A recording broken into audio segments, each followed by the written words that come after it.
Welcome to our channel. Today we how to connect MacBook Air to TCL TV wirelessly, quick fix step by step clearly. Begin by ensuring your TCL TV is turned on and connected to the same Wi-Fi network as your MacBook Air.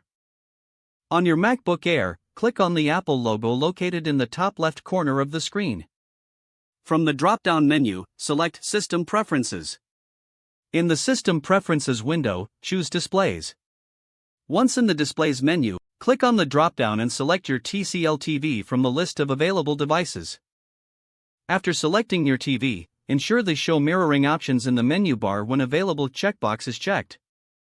If prompted, enter the AirPlay code displayed on your TCL TV screen into your MacBook Air.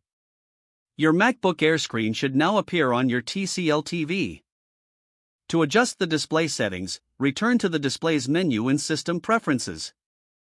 You can choose to mirror your display or use the TCL TV as a separate display.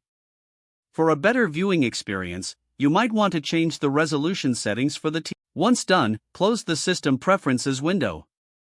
Enjoy viewing your MacBook Air content wirelessly on your TCL TV. If the page does not load, refresh the browser or try again in a private or incognito window. Make sure you are using the correct email address, then retype it carefully to avoid small typos. If your password is not accepted, use the Reset option and create a new strong password you can remember. Check your spam folder for verification or security emails, then complete any requested confirmation steps. Enable two-factor authentication if available to improve account security and reduce unauthorized access risk.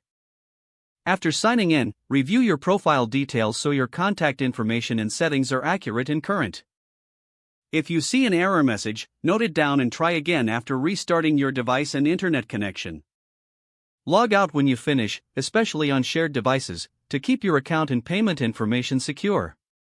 If the page does not load, refresh the browser or try again in a private or incognito window. Make sure you are using the correct email address, then retype it carefully to avoid small typos. If your password is not accepted, use the Reset option and create a new strong password you can remember. Check your spam folder for verification or security emails, then complete any requested confirmation steps. Enable two-factor authentication if available to improve account security and reduce unauthorized access risk.